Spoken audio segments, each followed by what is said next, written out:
You are listening to KMRELP 102.3 FM in beautiful Bellingham, Washington. Your community, your voice, your station. I'm Matt Benoit, and this is Are You Serious? My guest today is Bellingham comedian Kris Anderson. This is a show where we talk about the darkness that people deal with and how they bring that to the stage in the form of jokes, how they translate that. How was everybody's weekend? Yay! I got engaged this weekend! Yay! Engaged in a sick battle of Magic the Gathering. I'm gonna die. I feel kind of strange, like, delving into the comedy community, because I feel like everybody else really enjoyed comedy a lot and had their favorite comedians and watched them and followed them and everything. And I didn't have that. I don't have anybody that I, like, grew up or, like, when I was younger, like, had a formative experience about it. So at what point did you want to try stand-up for the first time? And then how long after you're like, I want to try this, did you actually get up on stage?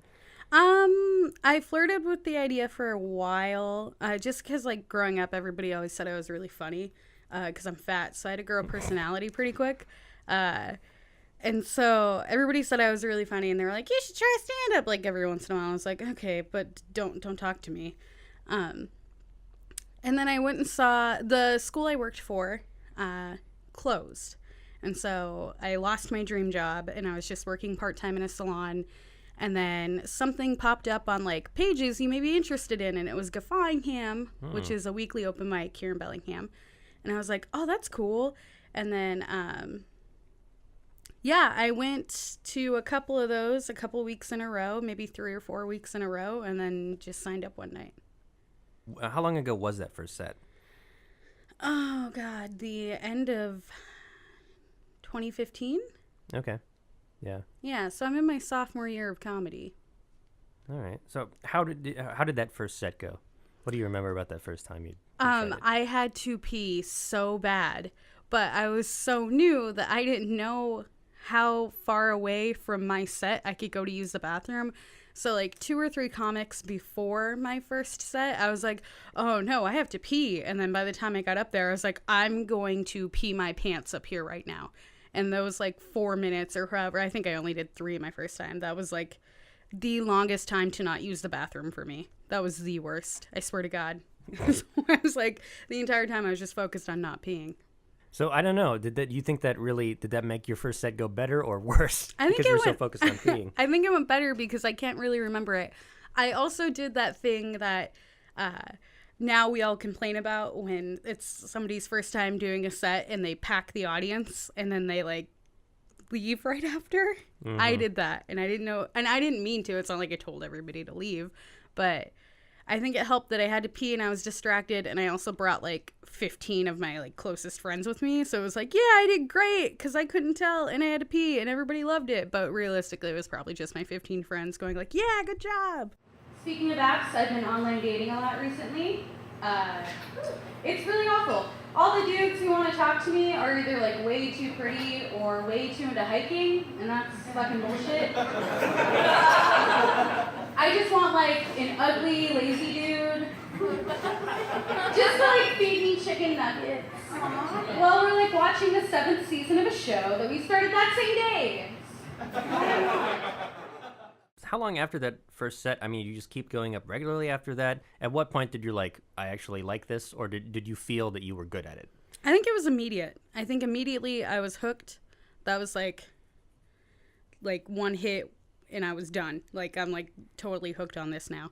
I think I went every week until, like, the 4th of July, and we weren't open. Mm-hmm. Or it was, like, the Monday after the 4th of July, and Timmy was like, this is not worth it. We're not coming in. Yeah. And then I think that was the first one that I missed. Okay, so I went up pretty regular for a long time. I think I've only missed a handful of them, mostly due to snow. Okay. Yeah, that would make sense. You don't like to drive in snow No, at all. I cannot If it's even snowing, you're like, no way. No. If it's snowing a little bit, which is a problem because all my friends live up here, and I live up here too now, but before in the winter when I didn't, I'd be like, is it snowing, period, at all? Because there's a pass between the valley and Bellingham that not a lot of people, like, recognize as, like, a mountain pass, but that's right. What it is. So if it's snowing a little bit in Bellingham and a little bit in the valley. Like, it's at least an inch or two on the way up. And on the freeway, it's horrible. Yeah. Especially at night. I guess so far, what do you feel is like the best show or performance space that you've done stand-up, where you're like, I got to keep doing this? I mean, like, what's the best show you can think of that you've done? Like my best experience with one? Yeah, best experience. I would say it's a toss-up between the Gateway show, when they came up here and I was on it, and then... That was a lot of fun. Yeah. I don't have any recording or like evidence of that night. So I know my first set went super well because I was coherent, and that was probably the best set I've done personally. I felt the best about that set ever. Second set, who knows? Because the premise of the Gateway show is you do your first set sober, and then they go and get you super high and you do your second set. And I don't smoke weed, so I have no recollection of what. How much did you take? Did you just do some dabs or edibles, or what did you do before you I did.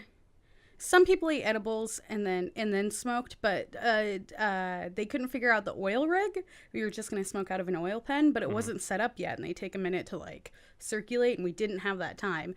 And so the person who runs the show was just like, yeah, let's just go do dabs. And then that was horrible.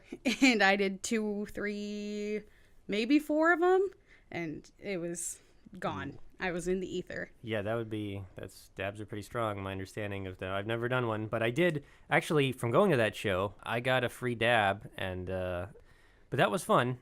That was a fun show. And if you don't know what the Gateway show is, it's Billy Anderson, who's a Seattle comic, has this in several cities, in Seattle, Portland, and now in Bellingham. It's a monthly show that goes on at the Upfront, usually on a Sunday night.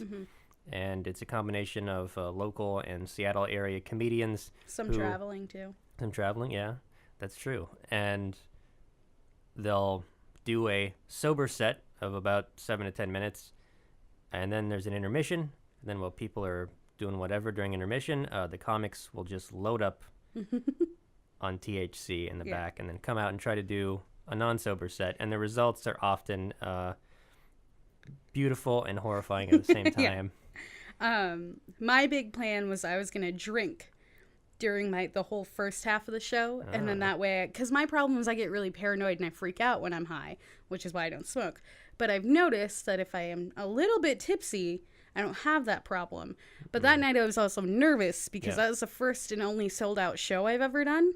So I was like, let's take tipsy and just get drunk. And so yeah, that was my downfall. That was my Achilles tendon. I was just being too much of everything all at once. And I think, if I remember correctly, based on what other people told me too, is that I also ran the light pretty hard, like several times, and then yelled at Billy from stage, like, you didn't know me when you put me on this show. This is your fault. And I don't know. That was really fun. That was a really good experience and a really fun crowd. And I really liked that. And then the other show that I also really liked was the Planned Parenthood benefit show. And that was at the Shakedown, right? Yeah, that was really fun. That was a really good room for a really good cause too. I think that was really great. So on the flip side of that, like, what's the worst stand-up experience you've had so far? Okay.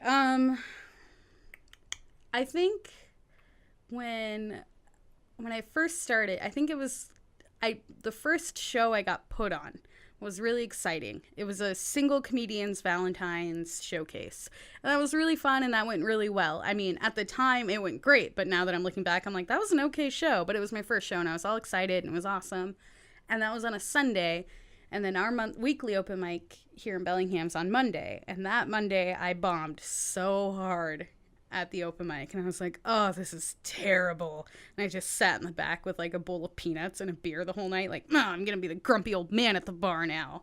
That was a really bad show. That was also like in my toddler years of comedy, both of those were, so I didn't know how to take a bad set like I do now. Like now I can take a bad set and it's almost formulaic, you know. You kind of, like, if it's a really good room and you do a really bad set, like, that set's bad and you need to work on it. Versus if you have good material that's, like, tried. Like, now I know if I go into a room that's, like, really cold and, like, not very responsive. I'll do stuff that I know will hit and get a laugh. And if it doesn't, then I just kind of chalk that up to like me being off and the room being bad. Yeah. But before I was like, this is all bad. I'm horrible. I hate my life. I Right. hate everything. And it's really easy to, I think, when you're starting out to internalize it, being like, oh, I'm the worst, I should quit.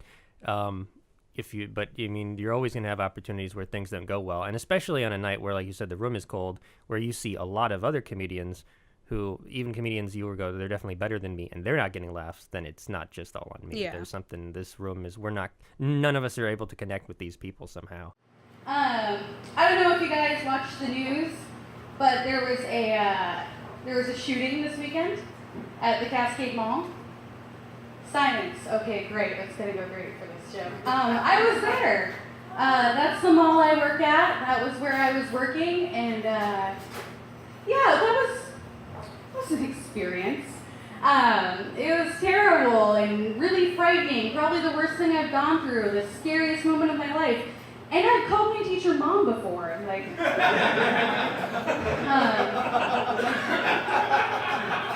I ran until I couldn't breathe and I collapsed to the ground, and at some point in all of the madness, I literally pissed myself. But I still only fucking got 3,000 steps that day. God. It was bullshit. I was pissed. I didn't fucking survive for that. In the short time you've been doing a stand-up, perhaps the most profound and the darkest material you've written came last fall. You were working as a stylist in the JCPenney at the Cascade Mall in Burlington last September when a guy showed up at the mall with a gun, entered the Macy's there, and killed 5 people. And so I guess as much as you feel comfortable sharing, just tell me your story and how you made it through that.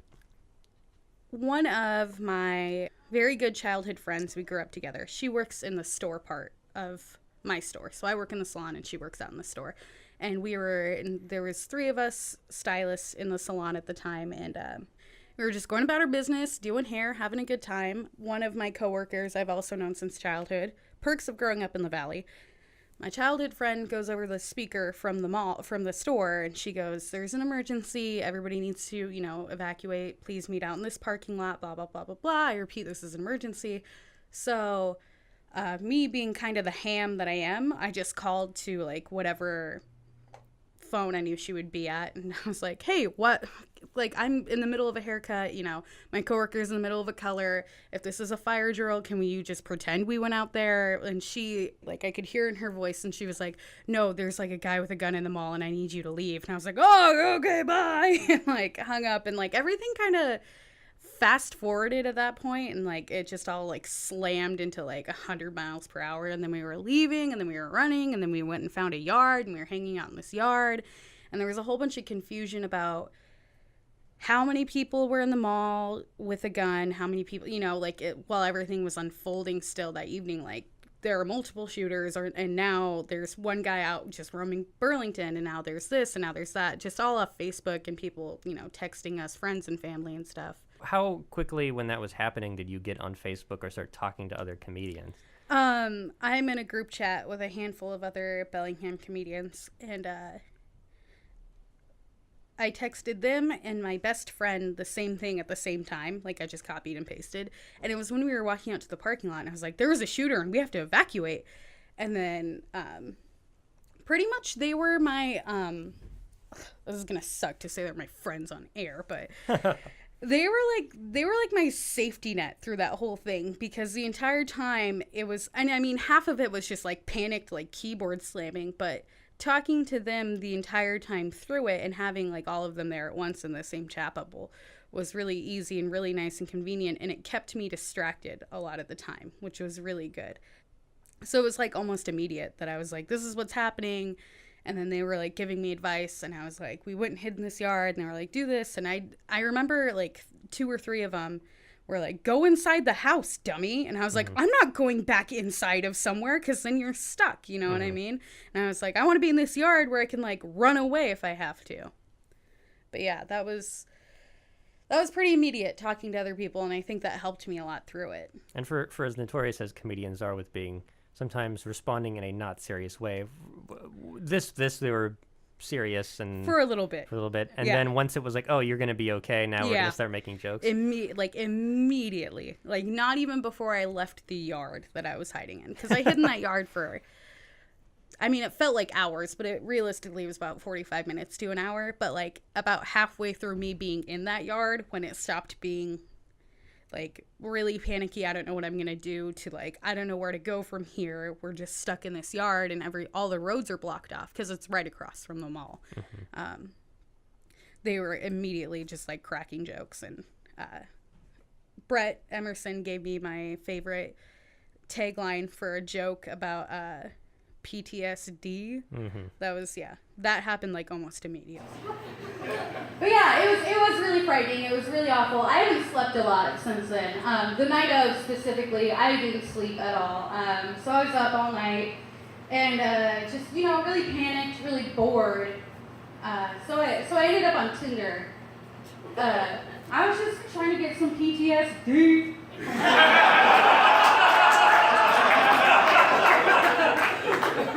No, but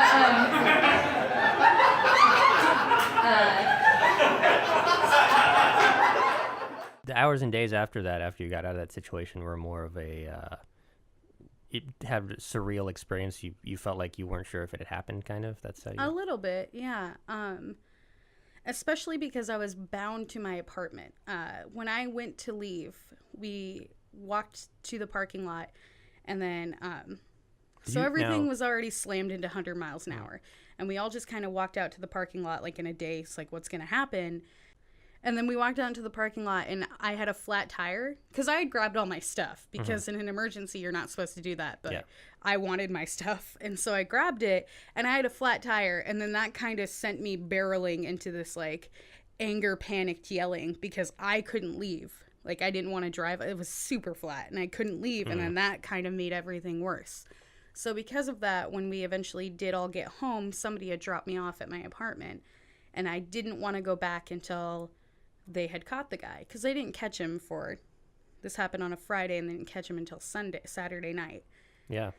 And so I couldn't go back, even though they cleared everybody to come and get their vehicles. One, I had a flat tire that I had to deal with, and two, I didn't want to go back until he was gone, or caught. And so, yeah, I spent 2 whole days just holed up in my apartment, like going over everything and reading like police scanner reports and like Skagit breaking, which is horrible, but I was still reading like everything I could about it, just to try and find something to cling on to that gave me not the absolute sick feeling that I had.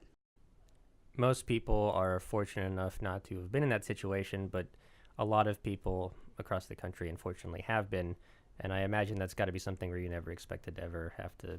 No. I mean, that's the thing you say about it, sleepy little Skagit. It's like, that's always the thought. Oh, it's never going to happen here, and then it does. Yeah. And so you basically grabbed your stuff, and you guys how quickly were you able to get out of the mall? I don't know what everybody else was doing, but I slammed down the phone and I screamed like a little too loudly, just because I have a loud voice anyway. Yeah. And I was like, hey, but I didn't want to scare our clients that we had. Right. So I was like, something's happening and we really, really have to go like right now. So everybody like put down your stuff and leave. And while I was already prepared to do that, I just ran into the back, grabbed my stuff, and then we all walked out to the parking lot. And then I realized I had a flat tire. And then a bunch of cops came around, and they just came in, lights blaring, jumped out of, like, slammed it into park, jumped out of their car with their guns out. And they were like, everybody get the F away from here, blah, blah, blah, like, just screaming. And that made everything worse, which made all of us who had already been accounted for by, like, our management, like, and then, like, one of my coworkers, like, her client had color in her hair. So, like, kind of in the in-between we're just walking to the parking lot and the panic, I was like, just bring her over to Great Clips and rinse her over there. So she did that. So, yeah, that kind of sent us all barreling away from there, because that really scared everybody, I think, which I think is the most unprofessional handling of a mall shooting, I think, is that a bunch of cops came out with their guns and they're like, everybody, and they were just pointing it towards the building, and I was like, oh, that means he's here, and that's what freaked me out. So we ended up running, there's a Lover's Package on that corner, and I don't know how it is up here, but it's all glass windows down there, covered in like purple velvety wow curtains. And everybody wanted to go inside of there, and I just remember screaming to the point that like my ears hurt myself. And I was like, why would you go in there? It's all glass windows. And then I was the only one left outside at that point of a group of us who had ran across the street from the mall. And I was like, well, everybody get down. It's glass windows. Get down. You don't know what's happening. And nobody did that. So I just left. I just left the building, and then my client, my coworker, and her client were like, well, God, we have to follow her. And so I ended up running across the parking lot, over a fence, and into a yard. And that man did not speak English at all, and he was very confused. And I'm just standing there yelling and sweating and crying. And my clients spoke Spanish. Well, they didn't speak Spanish. It was Oaxacan. And they explained to him what was happening, and he's like, told us, I guess, just, hang out in my yard. I don't care. Because he had fences all around it, and so that was really nice. Yeah. And then he left in the middle of an active shooter situation, drove his car somewhere, and came back with a bunch of beer and started handing it out to us. So that guy was really cool. That's nice. Yeah, right? Were you like, thank God there's beer here? Yeah. But every time like a car would come around, because it's really secluded, so every time like a car would come around or a helicopter would fly over, we were like, you would swear we all had combat training, because we were just like flat against the earth or like under a fence, or like it was ridiculous. As far as the material goes, I mean, how long after this shooting did you feel you're like, it's okay for me to make jokes about this, being that I survived it? Like, how did you come up with those jokes? Well, the shooting happened on a Friday, and I was lined up for a show at the Shakedown on a Sunday. That's right, yeah. Which is where I did all of those jokes for the first time. So we're talking 48 hours. Yeah, if that, because, about that, because this happened at about 7 p.m. on a Friday, and the show started at, I think his show started at 8 or 8:30 on Sundays. Yeah, so that was pretty immediate, and it just felt like the normal thing to do. I don't know, as comedians, like, you go to the dentist, or you go, like, and get your car oil changed or something, and you're always just kind of waiting for something to happen to turn into material. And I think about 10 to 15 minutes after I got home, and I had a full-blown panic attack when I got home, like, just sitting. I don't know why I got into the bathtub when I got home. My apartment that I lived in at the time, you open the front door, and then immediately across from the front door, like a hallway length down, it was a bathroom, and I was just like, I have to go be in this bathtub. And I just grabbed a bottle of wine and sat in the bathtub and like hyperventilated and like freaked out for like 10 or 15 minutes. Now, it wasn't like you ran a bath, you just sat in the tub. Yeah, lights out in the tub, curtain closed, wine in my hand. So that went on for a little while, and about 10 to 15 minutes after that, I was like, all right, pen to paper, let's go. Jokes. Wow. So, I mean, did you feel like it flowed out of you pretty easily, or? Yeah, I think they kind of came like a little bit one at a time, because at the time I was really into wearing my Fitbit, and I was like, oh God, I bet I got so many steps. And then I looked at it, and I had hardly gotten any. I had gotten like less than a full day's work worth of steps even. And I was like, why? And then that turned into a bit. So that is a genuine thing. And then you got the PTSD bit from Brett. And then I was also going to ask you, I mean, but did you actually piss yourself? Did that happen? I did. Wow. I did. That was terrible. We were, my coworker that I was in the lawn with, we have known each other since the second grade. So we're kind of just super comfortable, talk to each other super easy. She's super great. We were sitting in the yard, and I was the entire time almost like crouched, like a super deep squat, because I was just ready to go. Mm-hmm. And at one point she looked over at me and she goes, oh my God, did you like spill any of that beer or water on you? And I was like, no. And she's like, I'm pretty sure you peed your pants in. And I was like, oh, cool, great. That's awesome. And that's how much adrenaline was going through you that you didn't even have any idea. Yeah, well, and I don't even think it was from fear. Yeah. I think it's just because I had to run so far, and I've never run that fast, that my body was just like, what are we doing? Export all of this so we have more energy.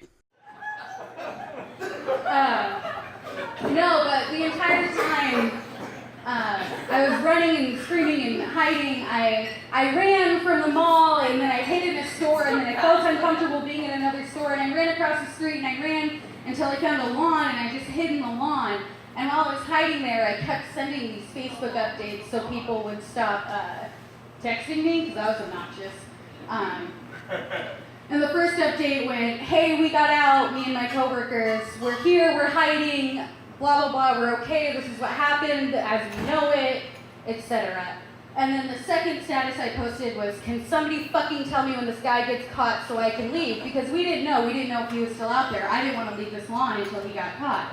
And then my third status I posted was, I'm home, I'm home, I'm home, I'm home. And 120 something people like that status out of 300 of my friends. So many of my friends were so elated that I had gotten away and that I was home and I was safe.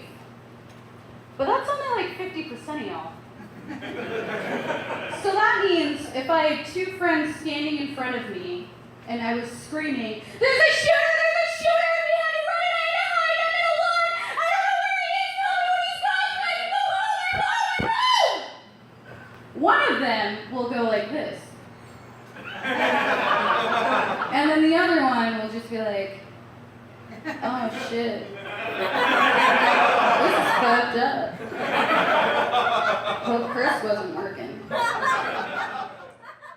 Do you feel like being able to make those jokes helped you deal emotionally with what had happened to you? I definitely think they did. I think they helped me more than the company appointed grief counselor we were required to see, because we were closed that weekend. And then on Monday, my manager texted me several times and said, you have to come in and talk to somebody. She's going to be here all day.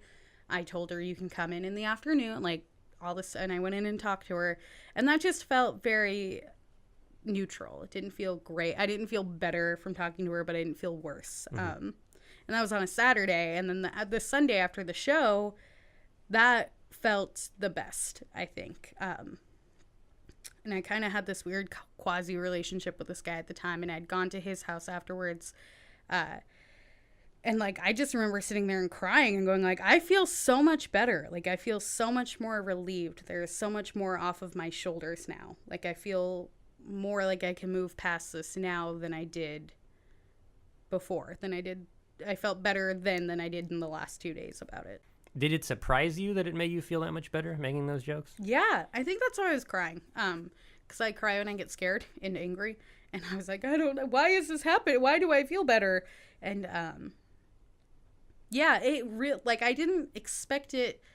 I don't know what my expectations were. I guess I didn't expect it to go terrible. I was worried that it would, but I didn't expect it to. And I didn't expect it to give me that much relief and make me feel that much better. Kind of the same with my dead dad jokes, because my dad died about a year before I had started doing comedy. And I didn't realize how much more heartbreak I was chipping through until I was doing my dead dad jokes. And then it felt a little bit better each time. And I was like, oh, that's weird. I didn't know that was still there, when you clean out your car and you forget to clean out under your seats and a bunch of French fries roll out from under when you hit the brakes. Yeah. Yeah. A couple months ago, I listened back to and I listened to the recording of the first set that I did of those jokes that Sunday after, and I can tell in my voice that I have genuine fear and panic in my voice, and I can't tell if that's because I'm working through stuff that had just happened 2 days before, or because I remember being so nervous that oh, if these flop, I'm done. Yeah. I'm down for the count. I don't think I'll be back for a little while. Yeah. Do you feel in the times you've done those jokes, have those jokes ever not worked, or you think people in general are just they laugh because it's a tense, you bring it up and it's a tense thing, and then you relieve that tension with those funny punchlines? I think that's my favorite part about it. I did one set where I did those jokes, and I had the crowd up and they were going, participating, laughing, having a good time. And then I brought up the mall shooting, and I do that kind of morbid lead in where it's terrifying and et cetera, and then you could feel the tension in the room, and I was like, oh great, perfect, yes. And that was the best it's ever gone, because that's the first time I did it, and then that time I did it, that palpable oh my God. And then like dropping in the joke on it is my favorite. I don't know. It just feels so good. I think the only places it doesn't work though, is I'll travel like down to Seattle or like down to Bothell a lot and hit those open mics. And I think it's just too far away. It's too far away from them for it to be as real as it is up here. Because up here, if you mention anything about the Cascade Mall shooting within like a 25-mile radius, everybody's going to know about it because we don't get a lot of shootings here. Right. But almost every time I've done it, unless I've learned that I need to do a heavy lead-in on what it means to me and not just bringing it up and do like a heavy lead-in and then drop the joke. I have to like bring it up and then really push the dark part of it so that people are with me on that part because it's not something they're that familiar with. But I guess in general, like, being that this is, you're essentially making jokes about an incredibly terrifying experience, surviving a, basically a mass shooting incident. Like, in general, why do you think people like dark humor? Why do you think people do find laughter in things that on the surface are, like, not funny? Because I think you have two options: be really depressed about it, or make jokes. I think a lot of mine are that like kind of like shitty dark humor because of that. You know what I mean? Because I don't know what I would have done if that happened and I didn't have comedy to like 2 days later get back up on the horse and like talk about it.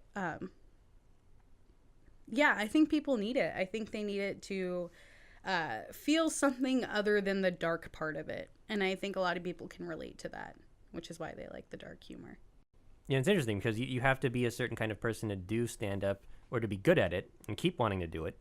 And then I think to be able to, your mind has to work a certain way to be able to choose to process something that dark by like, I don't know how to deal with this. I'm going to be silly. Like that's, not everyone's brain works like that. And that is as much as people who do comedy deal with depression or deal with dark things, I think that's the beauty of having that kind of mind of being comedically gifted or being someone who likes to make jokes, is that when something bad happens, you get to help yourself by making jokes, by laughing at it. I think last summer I was seeing this dude and then things didn't go well like the day of a show. I think it was a Cosmic show last summer. And then I just slapped together a whole set about, like, how, like, my broken heart mind turns into, like, a middle school bully. Like, I'm going to give him a swirly and shove him in a locker and all this stuff. And I think that was pretty immediate. That was the first thing I jumped to, was, like, well, like, I did, the thing happened, and then I got really upset and, like, petty about it. And then I was like, oh, that'd be a great bit. And then immediately transferred all of that, like, angry at this dude, hate him forever, wham, sad energy into just writing a bunch of material about it. Dating goes really awful for me really quickly because I'm pretty awkward. And so I'll just give you a snippet of a first date I was on recently. So, he sounds like a serial killer because I thought he was one. So, what do you like to do for fun? Sometimes I do stand-up comedy, but mostly I nap. Tell me a joke. What? You're a comedian. Tell me a joke. Oh, like right now? Like here in front of everybody? Okay. I don't really have anything written on my, okay. There's, alright, okay. Alright, one time I had chlamydia. Wait, no, I did. It's gone now. You don't have to worry. Not that I thought we were gonna, I mean, if you're down.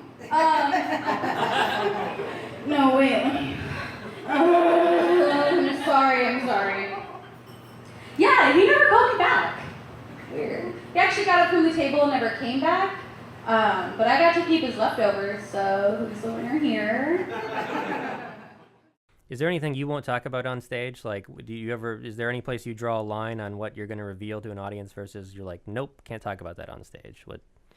Yeah, there are a couple of things, but just because there's some of them are because I like to think I'm a good person and won't bring up that part about somebody else. Like past relationships, there are certain past relationships that I won't bring up, or if I do, it's more at like a wink and a nudge level, because I can do like an eon worth of jokes about like a certain past relationship, but I just won't do it because I feel like that would be an awful thing to do, and I don't want to hate myself that much more. And then also, like, stuff that you're still dealing with, I feel like, how do I say this? I was okay making jokes about the mall shooting because it happened, it was done. I was still reeling from it, but I felt like I knew doing these would help me jump that hurdle, because I was already into comedy. I was already doing it. But there are things like sexual assault. I won't bring that up in comedy. One, rape jokes are just super awful anyway. But I won't do, like, I don't bring any of that into my humor because that's still something people deal with and that I'm still dealing with, and that you have to, like, I don't think comedy is the best way to deal with those kind of things. But other than that, not really. Okay. I make jokes about my dead dad all the time. So. That's right. You do. You have the one joke about, you know, you're saying you're going to have sex with your friend's dad. Oh, yeah. And the idea of, like, I keep telling my friend's dad that I keep telling my friend that I'm gonna sleep with her dad, and then one day she gets fed up with it and stomps over and says, "My dad can beat up your dad." And it's like, well, yeah, fair enough, but anybody can beat up an urn. I used to work at a Kmart. And the Kmart I worked in had a Little Caesars in it. And they make their dough fresh every day. That's not like one of their marketing ploys. It's obnoxious and it's loud and it's annoying. And so one day, they had left their music on after the dough machine went off, and it was just too loud. So I had to go back there and tell whoever it was to shut it the fuck off because I'm hungover and I don't want to hear that today. And there was this guy who worked there. He's about like 6'90", I don't know, just some tall, stocky, weirdo dude. Just creepy, got a weird vibe from him the entire time he was working there. And I went around the corner to tell him to turn the music down. And listen, I get it. The dough is warm, it's oily, it's soft. And he had this dough on a dough table. Right about this height. And he had all the dough fucking balled up on this table. And I turned the corner, and this dude has his pants around his knees. His hat's all fucked up. He's red and sweaty, and he's just trying to get this fucking dough pregnant. And I think the worst part is that I turned the corner and I started to speak at him, and he kept fucking and made eye contact with me. And in my mind, it was like 10 years. You know how when you die and you get brought back and you're like dead for a minute, but you're like, I've been gone for 20 years. I've seen the afterlife. Get out. That was me. It was like maybe 10 seconds before I left, but I aged. I'm, 79 now. So in general, how important to you is stand-up comedy in your life, like right now? Like, does it help you stay sane to do it? Is it, it's a big social thing. Like how big a part of your life is stand-up now? Pretty big, I would say. Like around last fall, I kind of slowed down. I didn't have a lot of stuff booked or anything to do, and I was like in a really big writing rut. And then right around January, I was like, I'm going to pick this back up. I'm going to travel more. I'm going to get booked on more stuff. I'm going to write more. And like I had to, and then I realized like, oh no, I'm in a relationship. And so I texted my boyfriend and I was like, we already don't see each other that much, like 2 or 3 times a week. We're like a really casual, serious relationship. It's like the weirdest like setup. But I had texted him and I said, hey, just so you know, like I know we already don't see each other a bunch, but I'm going to be doing a lot more with this, and I'll try and see you as much as I can, but like this is going to be my focus for this year. And he was like, yeah, that's cool. I don't care. Like whatever you want. I'll drive you because he knows I hate to drive to Seattle. But well, that's good. that's great. It was really nice and supportive. But yeah. So I would say it's pretty important, and it does keep me a little bit sane. This is interesting because we already talked about something that was life endangering. So is the mall shooting the closest you've ever come to dying, or is there anything else that where you're like, oh, I almost died there? When I was 15, 16, I OD'd. And then one time when I was really little, I almost drowned. But that was like in a swimming pool with a bunch of people. So I probably wouldn't have drowned, Right. but... So people were able to help you. Yeah, how some swimming pools have the, like you climb down on the ladder and then there's a platform and then there's the pool. Mm-hmm. I walked off the platform without noticing, and then I was like, ah, because I was little. Yeah. I was a really good swimmer, though, but it, like, caught me off guard, and then it felt like I was just in the water forever, like, dying. And then I didn't swim for, like, 6 months. I was like, I don't want to do this. How old were you? Little. Like, that's still, like, in the, like, ether of my mind, so maybe, like, 3 or 4, 5. I don't know. What do you fear most in life? Okay, I don't know if I'm afraid of things, but I throw up a lot when I'm like scared or too angry, or like really, really, really nervous. And so I lived in the Valley my whole entire life. So I've gone to the same Fred Meyer, Target, Hagen, gas station, everything, everywhere. I get my pedicures done at the same place. I go to this place for like a facial. Like I go, everything was always the same for me.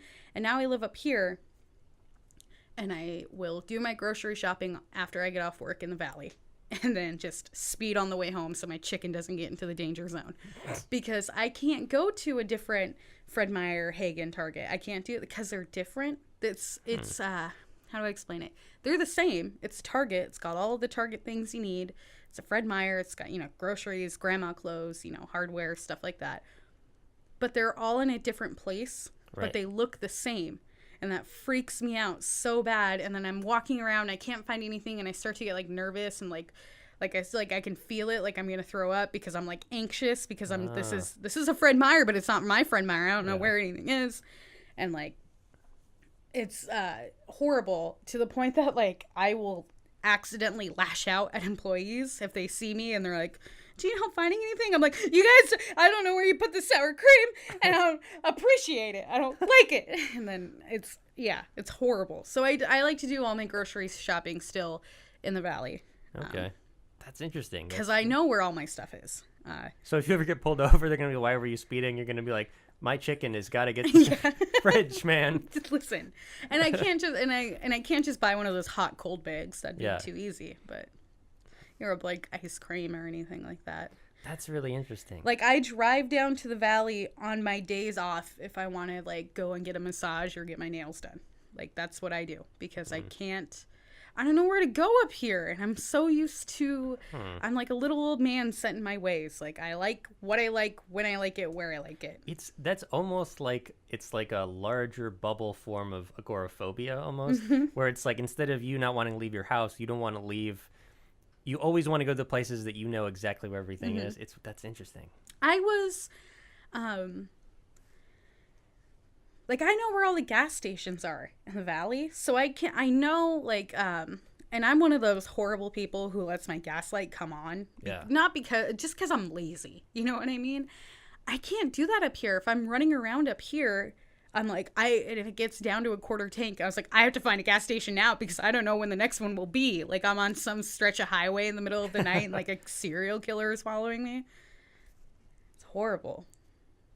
So that's my weird irrational thing, I guess, is I can't go to a different even in here you guys have like 5 Hagen, by the way. You have like a whole bunch of them. I mean, that's where the chain started, so it originates in Bellingham, so yeah. Well, we have 2. And I would always go to the Burlington one until I lived in Mount Vernon for a little bit, and I lived right up the street from a Hagen, like a mile away. I would walk there all the time. And that one was 24 hours, so it was really nice. Even getting acclimated from the Burlington to Mount Vernon Hagen was a little bit of a stretch for me, even though they're very similarly set up and like structured, and their stuff's almost in the exact same place. It would still freak me out. I still would not like it. That is interesting. I mean, that's why I love asking that question, because I don't know what people are going to say, and it's just like, one of those weird personality quirks where it's like, nope, this is one of my things, and I would say that and driving in the snow. Yeah. Have you ever had an accident or spun out in the snow, or are you just terrified of that happening? I can't drive in this. I can obviously physically operate a motor vehicle and it can be snowing outside, but you know how you're not supposed to hit the brakes or like jerk the wheel or do anything sudden? That's me. I can't not do it. Like, my dad used to take me out in his big old stupid truck out to like the mountains or whatever, because we lived, way out. For a while we lived way out of Sedro-Woolley, and he would take me out there in the snow where like nothing would be harmed, and if anything we would just have to push the truck out of whatever it got stuck in, and I still couldn't do it for like hours. He'd be like, don't slam on the brakes. I'm like, I can't not do that. It's just your reaction to that. Yeah. And so and it's just, it doesn't feel like driving. It feels like driving in a bad dream, like with the way your car moves on it. It's horrible. So the few times I've had to drive in the snow, I went 30 miles, and both of them I've had to drive from Bellingham back down to the valley. And both of them I went like 25 to 30 the whole time, and I got behind a semi and I just rode it out, and I didn't care how long it took me. I was like, nah, pass me if you want. It's your funeral. All right. Well, my thanks to Kris Anderson for being on the program. And if you'd like to contact us, you can message us or comment on the Are You Serious Facebook page. We'll be back next week with another installment. Until then, I'm Matt Benoit for Are You Serious? Keep it right here for more great local programming on KMRE 102.3 FM Bellingham.